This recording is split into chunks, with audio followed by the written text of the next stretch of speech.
Hi, my name is Ignacio Martinez. I'm the Chief Interior Designer at Bugatti, and I'm responsible with my team to develop the design of the Tourbillon interior. So the role of an interior designer is to design a full vehicle from the first sketches all the way to production. So we need to consider many aspects, not only our brand DNA, make sure we comply with all the stylistic cues that we have in Bugatti, but also develop a theme, a user sequence, that is understandable, that is what our customers expect. We need to take care of the materials, of the technologies that we are using in order to develop and manufacture this interior. We need to make sure also that the interior is safe, so we need to comply with many constraints in order to bring this car to production. So it's quite a multidisciplinary task, from the more creative one, developing a theme, sketching, 3D modeling with our team members, all the way to manufacturability, homologation, and bringing this to production, always following our design standards. We are already impacting early on with the engineering team, making sure that everything is foreseen since the beginning. It's a vehicle that will be used and driven on the street, so it needs to comply with certain safety measures, depending also on different markets that we will be catering for. So throughout the design process, we need to make sure that we implement all these requirements, like airbags, the position of the seat belt, how the vehicle behaves in crash scenarios, and how therefore the occupant also is impacted by this. Everything is intertwined between design and engineering, and we need to make sure that we go through all this process while defending the design intent and making sure that everything stays as we envisioned since the beginning and not impacted by that. The aspect of timelessness also played a key role in the creation of the interior concept.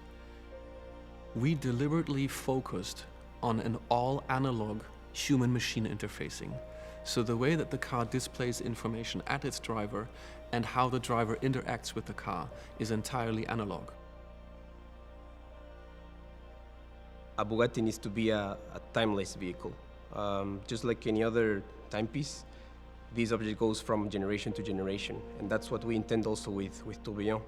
It needs to be its own character, not following any trend, which is why we decided to reduce as much as possible the digital layout of the vehicle. When you have too many screens, they potentially would not be used, and therefore you cannot have a turned off screen in the middle of the dashboard, polluting the design, polluting the intention.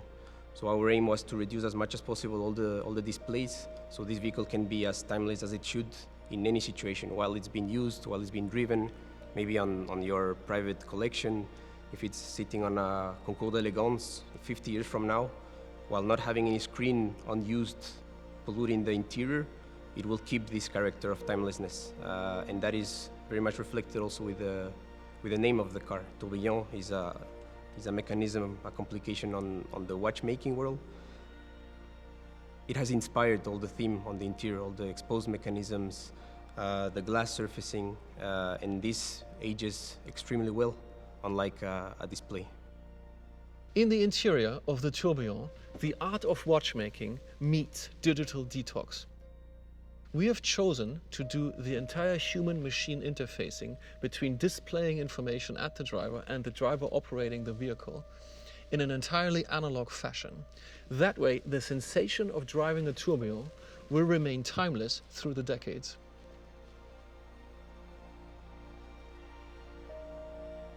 As you can see, the interior is deprived of a lot of digital displays.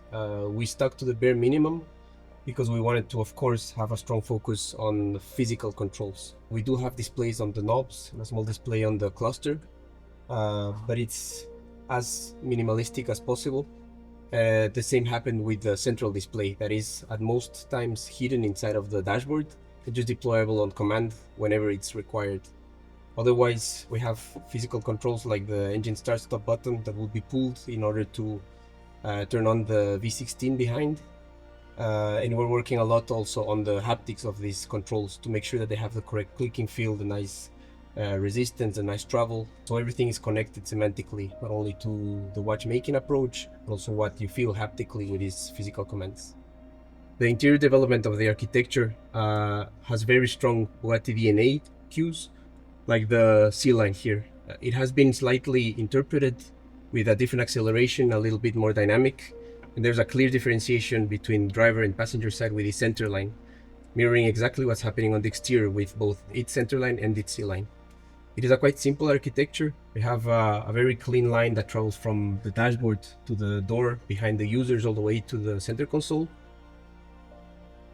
It's the perfect place where to put our main protagonist on the cabin, which is the steering wheel and the center console. Focusing on the steering wheel, it is a very unique piece. It's the only steering wheel that has all the controls, the paddles on the rim, and the rim moves independently from the airbag. We call it a fixed hub steering wheel. And also, what is very unique is that the analog cluster is sitting on top of the airbag. And our intention was to have always this mechanical fascination as close as possible to the user, and also not having any spokes obstructing the visibility of this cluster. So we managed to develop this with our partners in Switzerland, expert watchmakers that developed all the gears, all the mechanisms together with us, making the best of both worlds, from the watchmaking world and the automotive world. Now focusing on the center console, we had the same approach as with the steering wheel, enhancing all this mechanical fascination, a lot of focus on the analog controls, and the same approach as a timepiece. As any other horlogerie piece, you have all the exposed mechanisms, you have a skeletonized structure milled in metal, everything veiled with sapphire glass, and that's exactly what we have here. We have milled aluminum as main structure. We have all the exposed mechanisms of these rotaries that are actually functional mechanisms that we wanted to enhance and expose to the customers. And everything is veiled by this beautiful crystal piece. It is quite unique. It was very challenging to develop, and also it's the only product in the industry that has this solution of an actual glass piece on the center console. If we focus on the controls, we have the same approach on the door rotaries as we did on the center console. We have also there exposed mechanisms, all veiled by sapphire glass. And this is where the user, for example, on the driver's side can adjust the position of the steering wheel, the position of the pedals, because we have our fixed seat that is attached directly to the monocoque for us to have a lower position for the driver, therefore a lower roof to help our aerodynamic performance, for example. So everything is available for the user on command, really easily accessible, very symmetrical, and with the same semantic of analog approach and exposed mechanisms. Was an amazing challenge, and the outcome is unbelievable. Everything that you see here, it's actual real mechanisms that activate the needles to show the speed, the RPMs, and it really is the cherry on the pie on this interior.